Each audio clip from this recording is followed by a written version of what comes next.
Hi. Hi, how's it going? Good, how are you? I'm so good. I'm so happy you're finally chatting. Yeah, I'm so excited too. Thank you so much for having me on. Yes, of course. I have to ask, I realized this, I think it was maybe yesterday, I was reading like a little bio about you, and it was saying that you have roots in North Carolina. So I have to know where. Asheville. Okay. I'm in Raleigh, so I'm always Yeah. excited when I see North Carolina. Well, I think I'm actually moving back there this summer. Yeah. Really? Yeah, to Asheville, so I'm really excited. Yeah. Well, maybe we'll have to hang out. It's not that far away. I know, that would be awesome. It's like 2 hours. Yeah. Well, I'm so happy that you're here. I can't believe the book finally is coming out on Tuesday. Oh my gosh. I know. I can't believe it. It's been such, oh my God, look at it. Yeah. Wait, let me grab mine. We can make them kiss. Yeah, it's been such like a long road and like so much like lead up to it and everything. And I'm just so like excited. I can't wait. I know. I can only imagine. I mean, I've been chatting with you since I like got a copy and I immediately was obsessed. So I can't imagine how you've been feeling. But hey, everybody, we are going to talk tonight about A Brush with Love, and we're going to try to keep it spoiler free. But if we slip up, I do apologize. It won't be anything major. Yeah. But either way, you still want to read the book because it is so amazing. But if you will just tell us a summary, we'll get started. Yeah. So it chronicles Harper and Dan, who are both dental students, and they learn to trade fillings for feelings as they navigate the messy emotions and experiences that come with like being an adult but not really being sure what that means. And a huge component of it is Harper has an anxiety disorder, and so that dictates a lot of like the way that she interacts and like interacts with other people and experiences life and stuff like that. And so it kind of is a journey not only of those two falling in love with each other, but also learning to love themselves very fully and open themselves up to being loved. I think that's a great description. um, when I first like read about, like a synopsis of the book, I was so excited because it's just like a setting you would never expect to have like a love story. Sorry, my cat. No, that's fine. Um, so it is your debut book, but how has your journey led you to this point? What's your professional journey been like? Yeah, it's been kind of wild. So being like writing has always been something that I've loved and like done and like dabbled in and stuff, but never something I thought that like I was good enough to like pull off as a career, right? And so I was very like kind of like scientifically minded, and I pursued that path through undergrad, and then I went to dental school. And I kind of had like a bit of a quarter life crisis. And at like my first semester of dental school and stuff like that, and like I was just trying to figure out like I don't know who I was and what I wanted out of life and stuff like that. And I was reading so many romance novels. I had really, really bad insomnia. And so I was reading like a romance novel a night, like which, one does or whatever. And then I was just like, what if I actually like committed to finishing a story, because I had like dabbled and like tried to write a bunch of books and never finished one. And so then I was like, let me project all this like nervous energy into this book. And it was the first thing that I finished. And then I like got up the courage to send it to agents and then eventually editors. And I graduate dental school in May, but and then my book comes out in March. So it's just been like this merging of the two different careers, and it's been really so rewarding. What a wild timeline. One of my like close friends, I've known her for, gosh, over a decade now. She graduates dental school in May. And so as I was reading the whole time, I mean, I didn't picture her as Harper, but Yeah. I was just like, oh my gosh, this is like, I could see Carly doing this. Like, I can see her in this story. And I think that's another thing that helped me even more love it. It was just like, I know someone that I have like heard talk about these things. And I was just like, so stressful. It's so stressful. Like, I think it almost like, you never think about it, right? Like, dentists are like the punchline of so many jokes, right? Where it's like, not a real doctor, like all of that stuff, and like whatever. But like, I mean, even I was like naive going into it about how stressful it would be, and so it was just like, this sucks. Yeah. No, I mean, it's been a decade-long journey for her, and I feel like I've watched her the whole way, and I'm just like, oh my gosh, you have to have so much commitment to make this happen. Yeah, truly, truly. So I think that gives us a little bit of an idea, but could you go deeper into like where you got the inspiration for this story and these characters? Yeah. So, like I said, I was like, I really was reading like a romance a day or a night because I wasn't sleeping. And I just kind of like, I really wanted to see a main character that was struggling with mental health like I was too, right? So because it's like when you have struggles with anxiety or depression or like all of these things that are a component of who I am, it really is such like a crux to your daily life and everything. And so I wanted to kind of explore that in a character. And then, it's funny, like I think it was Barnes and Noble, and they were doing like an AMA or whatever on Instagram, and they were like, whatever trope or anything or setting that you want. And I had put in a request for like either a book about like with dentists or in dental school. And like they DM'd me and they were like, no one on our team could think of anything. And so Oh, like, I was like, okay, well, I guess then, that's like a guess I'll write very, it. yeah, I was like, that's a very specific niche. And I just am going to go for it. And yeah. And so I continued playing with it. Harper and Dan really popped into my head very fully formed and very, very voicey, and like they wanted their story to be told. And so it was a really fun experience. It was almost just like this feeling that like I was the scribe for what they were going through. And so I was just typing as fast as I could to get their story down during it all. But yeah, and then their meet cute though was inspired because I slipped on the stairs at school. We have like this awful, Really? yes, we have this terrible staircase at school. Like my one friend, she busted her ankle, like she was in a brace Oh. because of it. And I know it's so bad, and like but that's neither here nor there. But yeah, that was very true to life, that inspiration of sliding down the stairs. That was more memoir than anything, except there wasn't like a hot guy at the end. No, I love that meet cute so much. It's so awkward and like also there's just the tension and it was Yes. just perfect. It was everything I wanted. Well, you've read a lot of romance as we have established. Was there any feeling of intimidation like writing your own, or were you Oh just my really god. confident in the story? I like started writing it. I never like had the intention or kind of like, I don't know, like the bravery to assume that it would ever be read by anybody else. Yeah.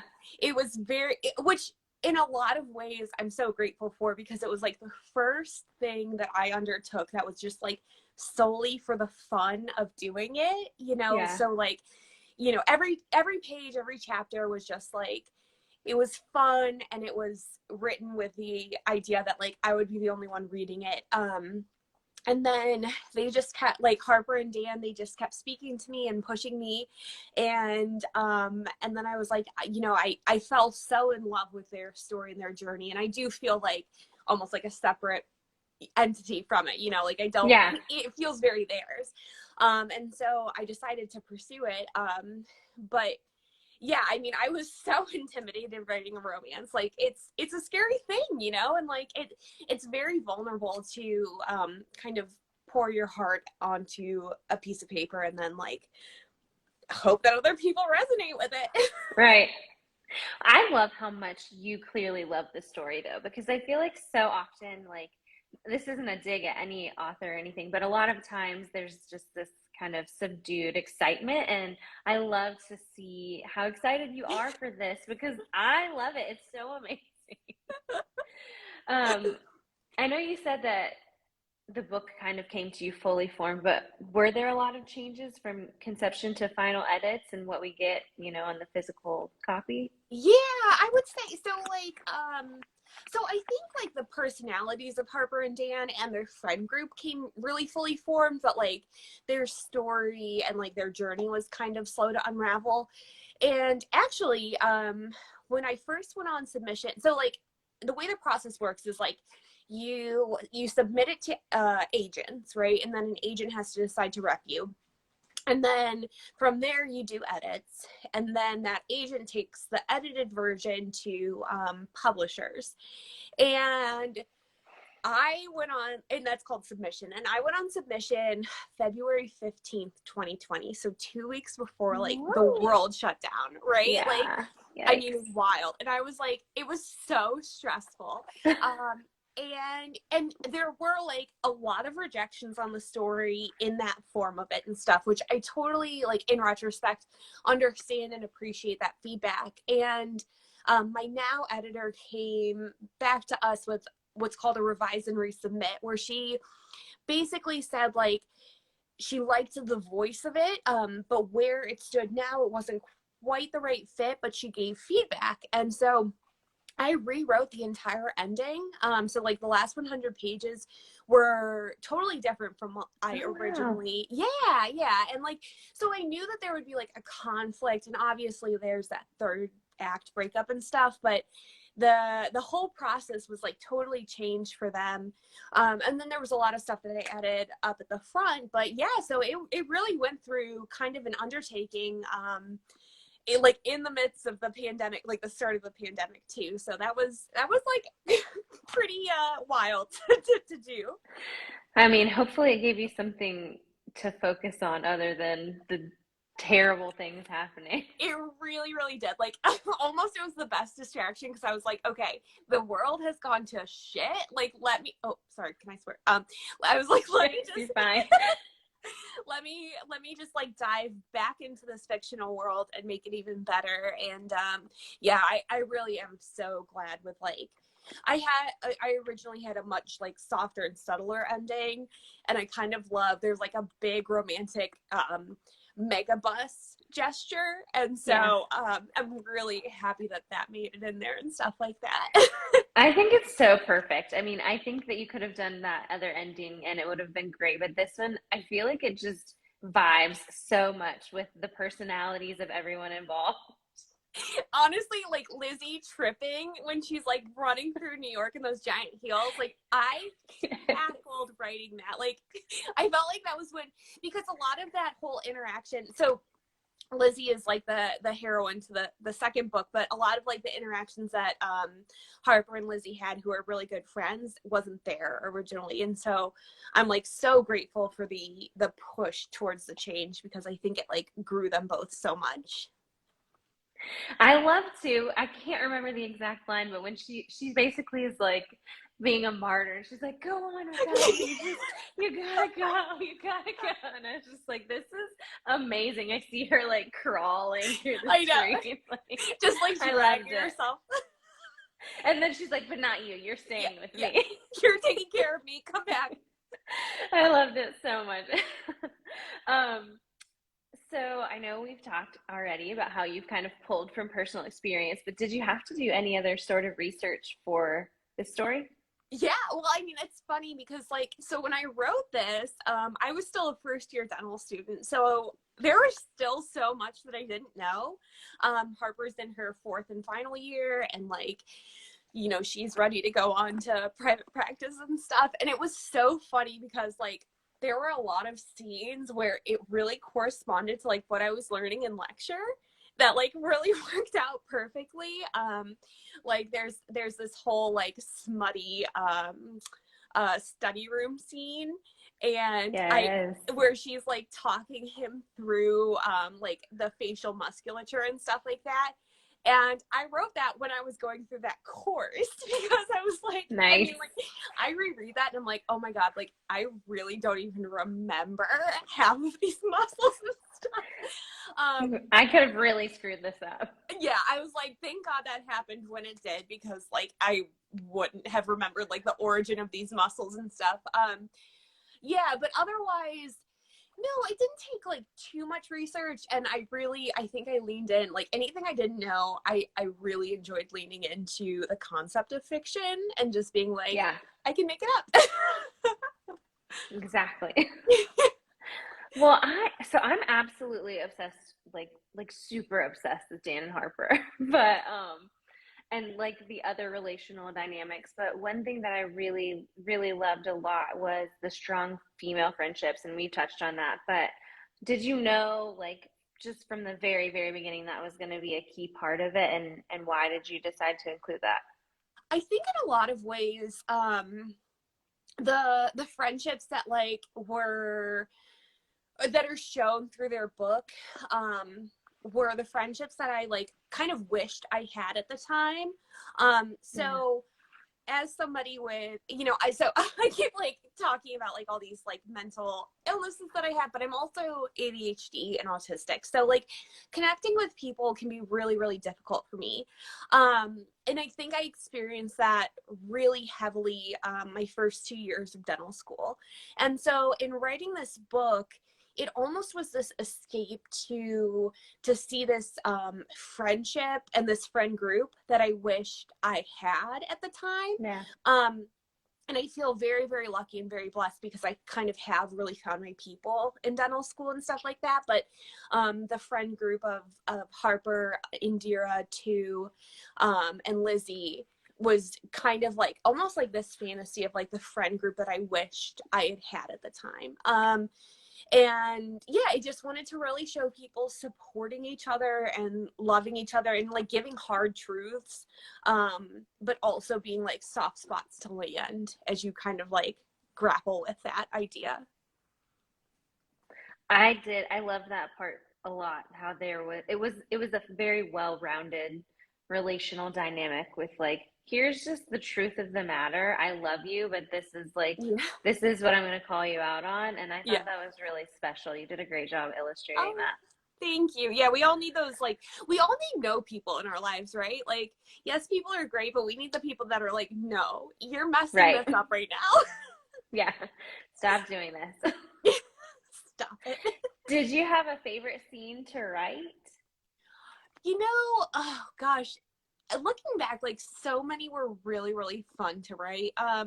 One that sticks out is um when they're playing Jenga in the bar. On like it's not really an official date.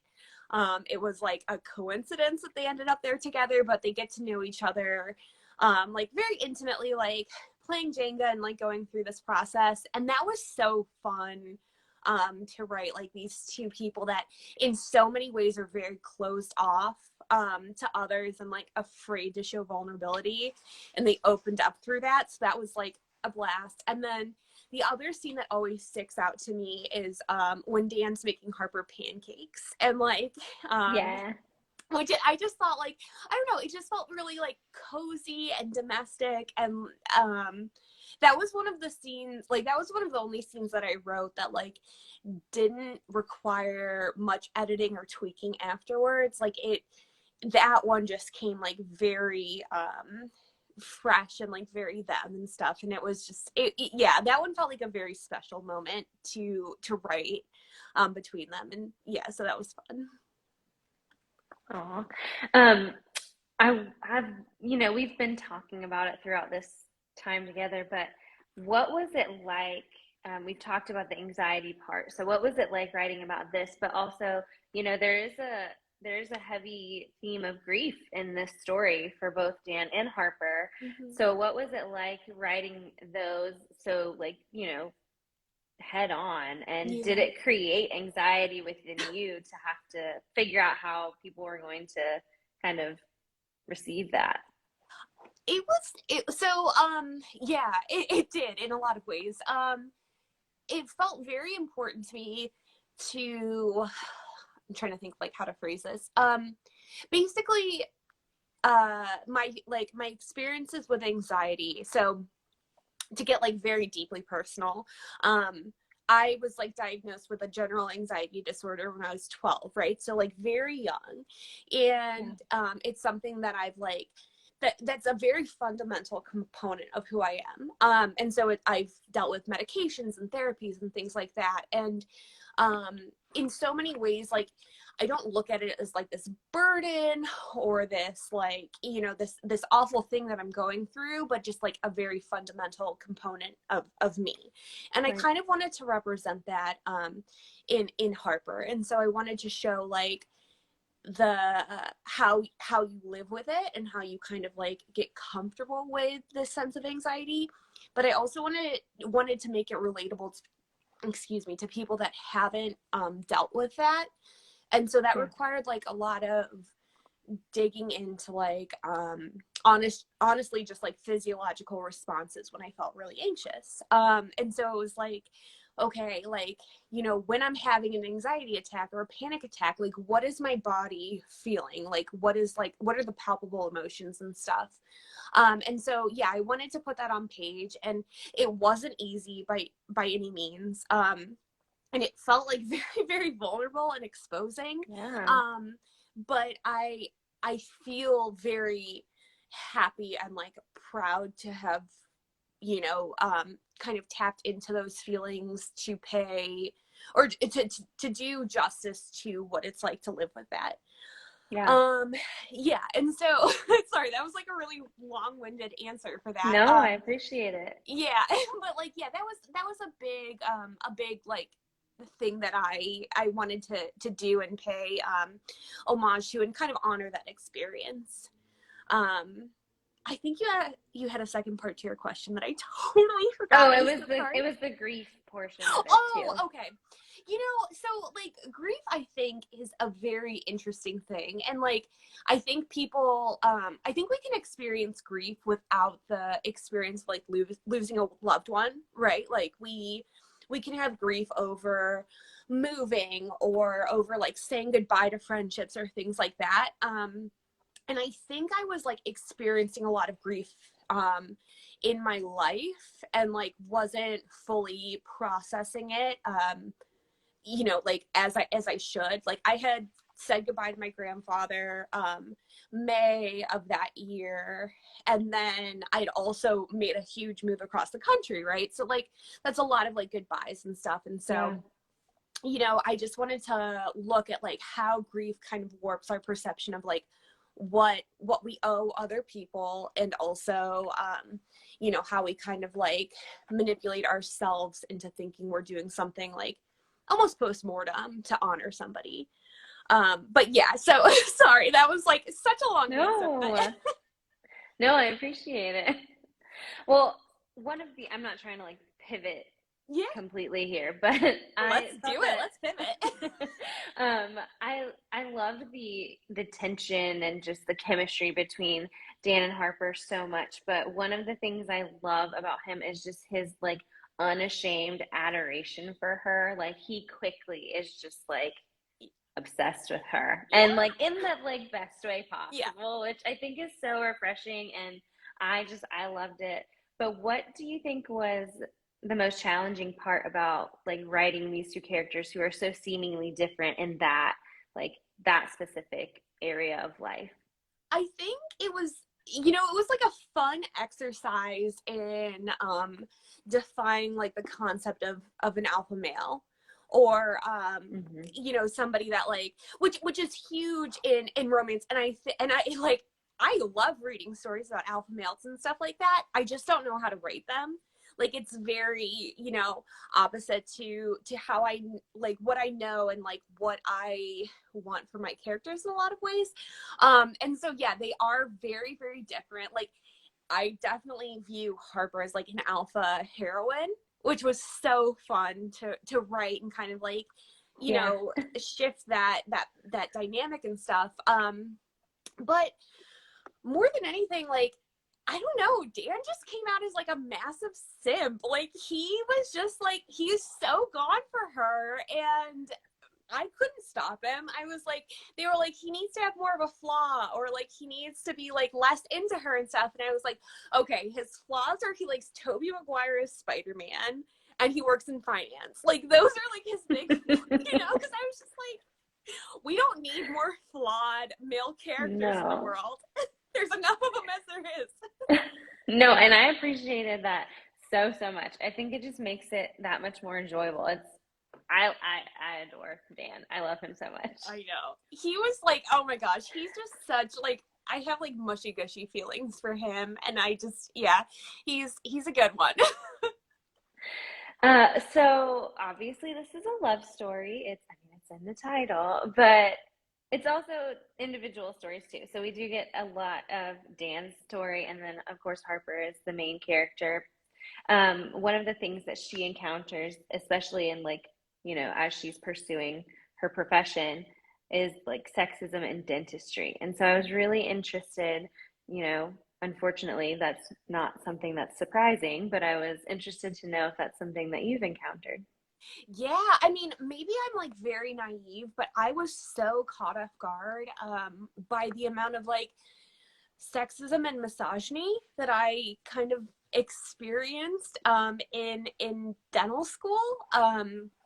I kind of had just assumed that, like, you know, in like I started in 2018, so you know, I had assumed that we had kind of moved past that. Like, my class, my graduating class has a ratio of more women to men, and like, you know, and that was like the first time that's ever happened and stuff like that. And so yeah, but it's just kind of rampant. And I think that's actually very common in medicine in general. And like, you just get these kind of microaggressions where it's like, oh, you know, it helps you in interviews if you're cute, or like, you know, even just like male attendings talking to a male patient where it's like you're not there, or they kind of demean you to create this like connection of humor and stuff like that. And it was so demoralizing. Yeah. And so I felt so much rage. Like, I felt a very feminist rage about it. And so this was like a really wonderful outlet to express like the reality of what I was experiencing, and kind of show Harper like winning, or at least, you know, getting the one up in those situations and stuff, because there's so many situations where there's so many situations where I'm like, I wish I could think of like something sharp or witty to say right now in real Yeah. life, and I just can't. But like, Harper, my girl, she was always able to deliver those singers.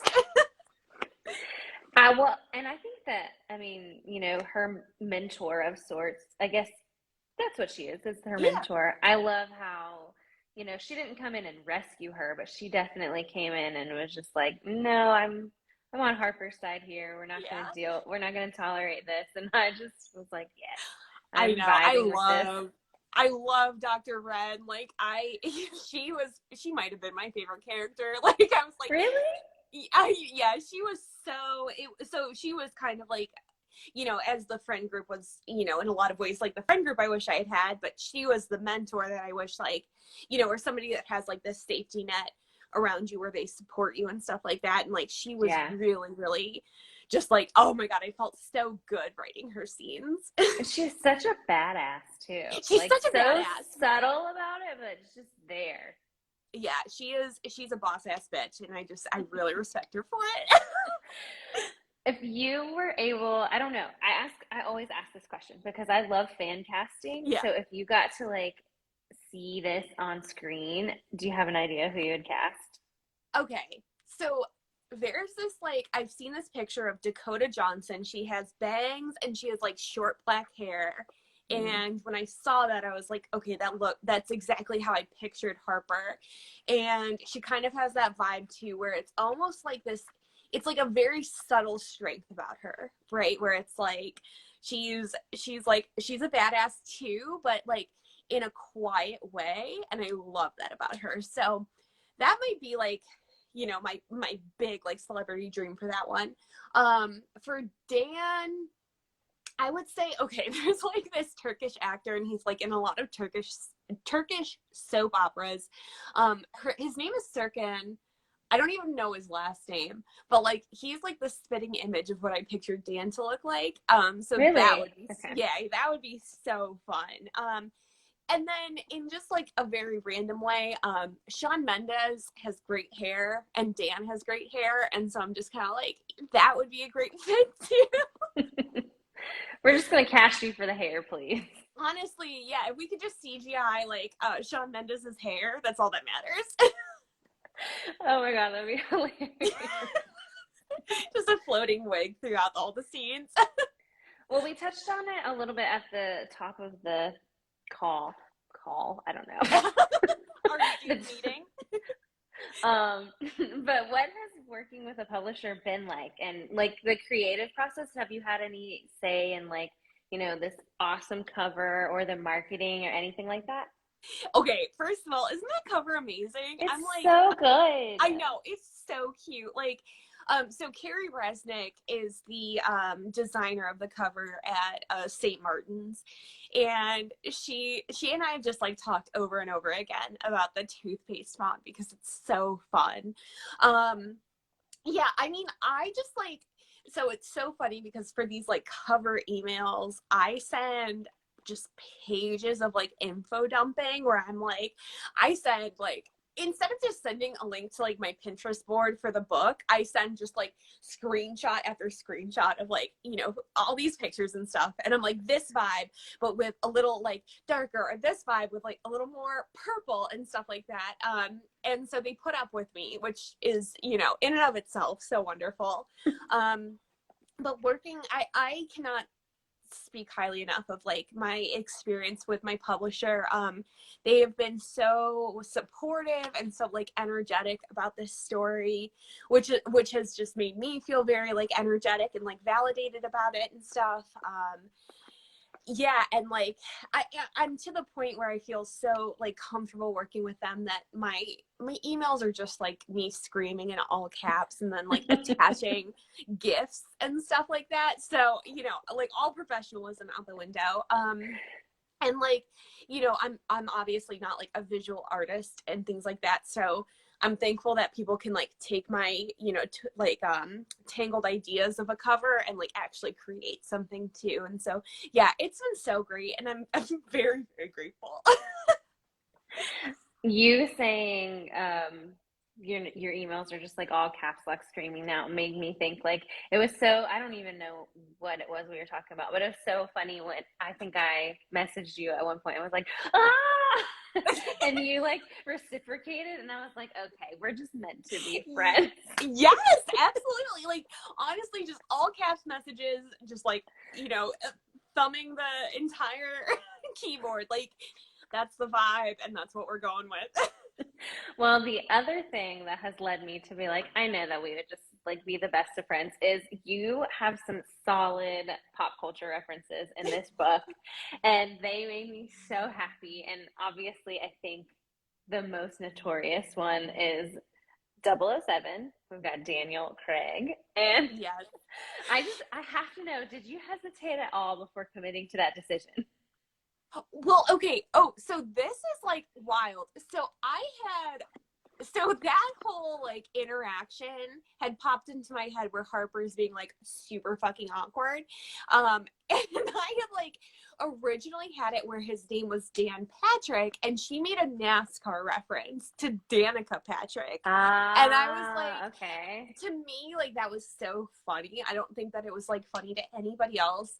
But then I realized like one day I was scrolling on Twitter and like the name Dan Patrick was trending and I was like what? So I like went and looked and it turns out like he's this awful politician from Texas.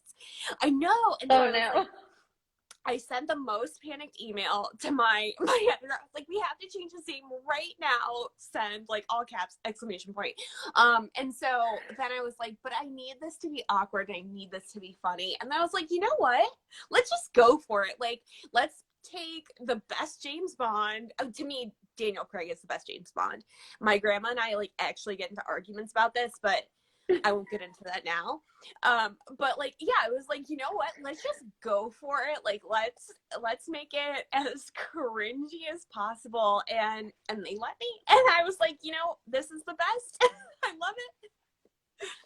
That makes me think. So, like, my icebreaker party question for the last like 7 years has always been, who do you think the next James Bond should be? So, like, that is like my go-to question. So, when I was reading Yeah. this, I was just like, oh, it's like my soulmate has written this story. I I am so ride or die Daniel Craig. Like I know whoever does James Bond next will be great and everything, but oh my god, have they ever had a better casting? Like we could He's have an pretty entire incredible. he's incredible. We could have an entire live about that, but like I won't jump on that train right now. Okay, well, we'll say that for the next one. Yeah, for the next one. So I know, like, you see a lot of authors out there that, do collaborative work. If you could, first of all, do you think you even could, like, collaborate with an author? If you could, would you want to? And who would your dream collaboration be?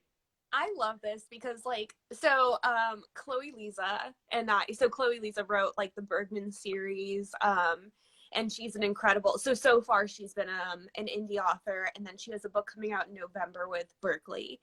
Oh, um that's awesome. yeah, and oh yeah, Elizabeth Everett just wrote Toxic Affairs, which I'll touch on that in a second, but like Chloe Lisa and I have been toying with this idea for probably like 2 years now about like just a collaborative romance and stuff, and I want it to happen so bad. We have the Google Doc going, like we each like add stuff to there all the time, and so I just have this like very big dream that she and I will write this like it yeah this just kooky romance together. And then I was on a live 2 weeks ago for Elizabeth Everett's second book release, A Perfect Formula, and I was with her and Allie Hazelwood and Libby Hubsher. I hope I'm pronouncing that correctly, but basically we discussed, because we're all in the science field and stuff, and we Mhm. discussed doing an anthology called Toxic Affairs, which would be like, like these little novellas of just like very spicy science nerds getting it on. I mean, that is seeming to be super popular right now. Like, people are loving that. So I think we need more of it. I think we all want that. Give the people what they want. Exactly.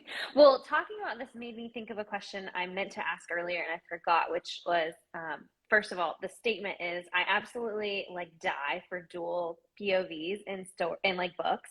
And so no, like getting Dan and Harper was just everything I could have wanted. But how challenging was that, or was it like not at all? It felt very natural to me. Like I almost thought about trying to do it from like a single point of view, and I don't know, if like the whole journey felt like really closed off and stuff, because I was Mhm. like, they both have so many feelings, like they need Yes. to express them. And so I really do commend authors that are able to write in a single POV, because like I can't do it. They both are just like yelling so loudly about how obsessed they are with each other. So I'm just like, okay, just stop talking. Like let's make you guys kiss or whatever. But yeah, I really love writing from both perspectives, and I think it's really fun, and I think it's something that I like to see in the romances I read too, where it makes like the story a lot richer and stuff like that.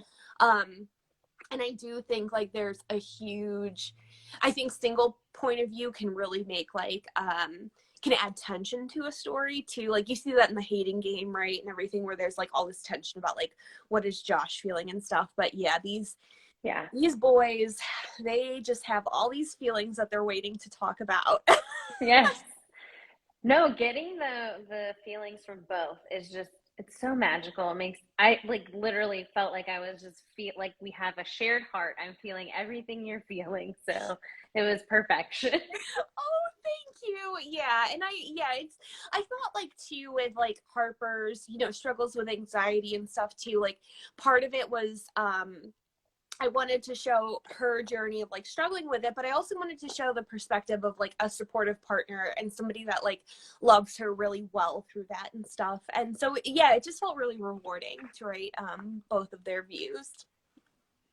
Yeah, and I thought that I mean it goes backward and trying not to give any spoilers, but it goes back to what you were talking about with Dan and just how he's not just like this mega alpha male character. And I thought something that was so strong about his personality was when he had to decide to like walk away and how much strength that takes I and like know.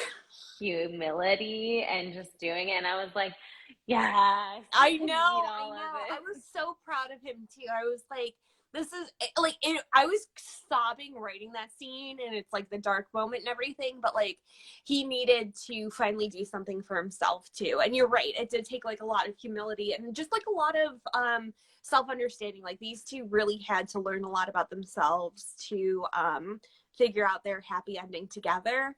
But Yeah, yeah, that was oh my god, that was so like heart-wrenching to write. brutal. Yeah. Well, if you could have everyone take away just like one main thing from this, what would it be? Oh gosh. Well, my big goal for all the books I write is I just want to demonstrate that like there's a love story for every type of brain, right? And like whether you're anxious or depressed or ADHD or autistic or just figuring life out, like you deserve love where you are and stuff. And so yeah, that was my big goal with it and with every book I write. I just want to show that no matter where you are in your journey, you're deserving of love. So yeah. Okay, so give me three words you would use to describe this book. Okay. Horny. Uh wait, that's the only one that comes to mind. Um silly and poignant. And I'm like Yes. stealing from a review that I read today with that last one because like that feels cringy to describe my own work as poignant, but like, No, I think I wrote that in one of my questions I sent over to you, and I just, as I was asking here, I left it out, but yeah. it is poignant. Oh, thank you. We didn't even touch on her cat, which is like a Oh, big character. okay, the real star of the book, it's not about Harper, it's not about Dan, it's about Big Booty Judy, the Maine Coon that Harper has and loves and like Yeah. takes care of. Yeah, I mean, really though, like that's who we need to figure out the fan cast for. Like, what Hollywood Maine Coons are out there, and we need to like, get that figured out because that's the one that matters. It was hilarious because I read this and then the next day I think I was reading something else and there was another Maine Coon in the book and I was like, what is going on with these cats right now? Oh my god, really? I can't remember what it may have just been like a blog or something, but it was I love right it. there. I mean, honestly, in a lot of ways, they freak me out because they are so giant, tall person. Yeah. And so like they're, a lot of them are like close to my height. I mean, not really, but like it feels like it. But yeah, I just love the idea of a giant cat because like, dogs are very well represented in romance, but we need more cats. And so that's Yes. my other mission. What are some tips that you have for aspiring writers or writers wanting to get published with a big publisher? What are some tips you can share? I think my biggest one, I don't subscribe to the belief that you need to write every day to like get a book done, but I do think that you need to have like the dedication to finish a story because that's the hardest part is like finishing, right? And like I think we get really hung up on expecting a first draft or even a second draft to look like a final product, and that's just not realistic. So my biggest advice is just like get it done however that might be and like get the words on paper Yeah. and get like a conclusion because you can always go back and add or edit or you know, change things around, but like finishing a story is really like the crux of moving forward with that journey. So that's my biggest one. And then also read as much as possible. Reading makes you a better writer, hands down. So get it done and read all you can. Yeah, pretty much. Well, what is next for you? I've heard little snippets about it, but what do we have? There's a lot. I have this second book in the series coming out in September 6th. It's called Lizzie Blake's Best Mistake. And yeah, I'm so excited about that one. Lizzie is one of Harper's best friends, and her story, she gets like roped into this underground erotic baking scheme, and I literally like kind of look back on it, I'm like, I can't believe they let me get away with all that they did with that book. There's only one air mattress, like there's so many situations, so many good tropes. Yes, so kooky. And then Indira's book, which will be the final one in the brush world, is set to come out early 2023. And then I have a YA coming out next year too, which I'm so excited about, and that will be like in the summer. And then finally, I have a holiday sapphic romance. Ooh. I know, which is coming out in I guess next like fall or winter or whatever. So there's a lot coming, like, yeah, there's a lot coming down the pipe, and I'm just I'm so like, I'm just kind of like flipping out about all of it. You are staying so busy. I don't know how you're doing it all. It's because you don't sleep still? Pretty much, yeah. Oh my gosh. Well, you know, you can tell your publisher, St. Martin's, if you're listening, feel free to just send me all of the early copies. I will be the ultimate hype person. I love it. Thank you. Okay. Well, if you have a couple more minutes, we'll do a quick rapid fire.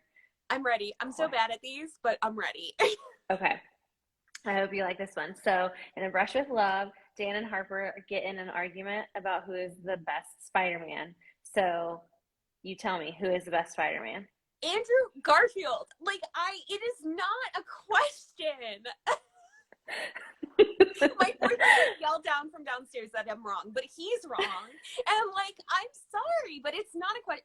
Andrew Garfield in any role is the best that role can be. And I mean, Tom Holland's great. I love him, but it's Andrew Garfield. Like, there's no question. I think it's so amazing that this was like such a hot topic in this book, and then we get the Spider-Man movie, and it was like, what is happening? I felt like I kind of like manifested that, because seriously, I wrote this back in like 2019, 2018.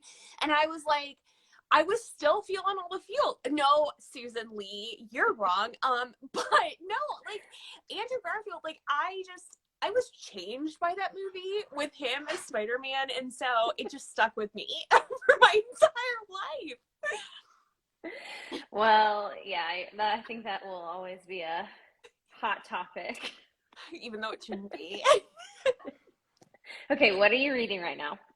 Oh, what am I reading? Oh, How to Fake It in Hollywood by Ava Wilder.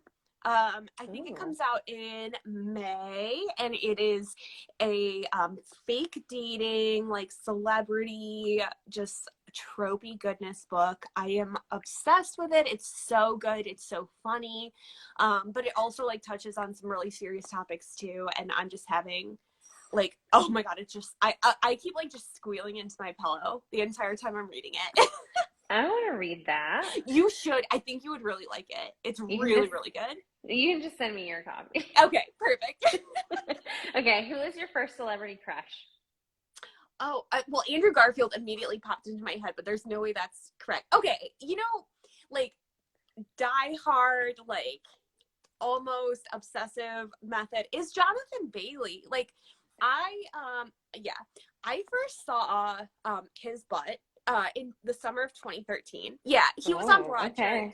I know, he was on Broadchurch. So I've been like a long time fan. And that one has just always really stuck with me. We are undeserving of him. Sky, I literally, like, I cannot get into it because they would kick us off Instagram if I did. But like, I couldn't agree more. I mean, really, no, one of my best friends, Mads, she's on Bookstagram too, but we have this conversation. Like we do not deserve him. He is too No, good for us.